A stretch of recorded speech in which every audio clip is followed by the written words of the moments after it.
ഈശംസികായ്ക്ക് സ്തുതിയായിരിക്കട്ടെ. എന്റെ ഈ ചുരുങ്ങിയ നവീകരണ കാലഘട്ട ജീവിതത്തിൽ എനിക്ക് എന്തെല്ലാം സ്വർഗീയ അനുഗ്രഹങ്ങൾ ദൈവം തന്നിട്ടുണ്ടോ, കൃപകൾ തന്നിട്ടുണ്ടോ, അതെല്ലാം ലഭിച്ചത് എന്റെ സ്വന്തം ഇടവക പള്ളിയിലെ ദിവ്യകാരുണ്യ സക്രാരിയുടെ മുൻപിലിരുന്ന് പ്രാർത്ഥിച്ചതിന്റെ ഫലമാണ്.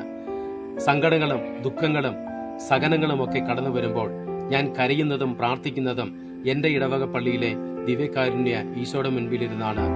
പ്രിയ സഹോദരങ്ങളെ, നിങ്ങൾക്ക് സങ്കടമാണോ, സഹനങ്ങളാണോ, വേദനകളാണോ നിങ്ങൾ ഏറ്റവും കൂടുതൽ ആശ്രയിക്കേണ്ടത് ധ്യാന കേന്ദ്രങ്ങളെയോ തീർത്ഥാടന കേന്ദ്രങ്ങളെയോ അല്ല, മറിച്ച് നമ്മുടെ സ്വന്തം ഇടവക പള്ളിയിലായിരിക്കുന്ന ദിവ്യകാരുണ്യ ഈശോയാണ്. കാരണം നമുക്ക് വേണ്ട എല്ലാ സ്വർഗീയ അനുഗ്രഹങ്ങളും ദൈവം സ്വരൂപിച്ചിരിക്കുന്നത് നമ്മുടെ ഇടവക പള്ളിയിലാണ്. സങ്കീർത്തനങ്ങൾ 84:10 അന്യസ്ഥലത്ത് 1000 ദിവസത്തേക്കാൾ അങ്ങയുടെ അങ്കണത്തിൽ ആയിരിക്കുന്നത് കൂടുതൽ അഭികാമ്യമാണ്.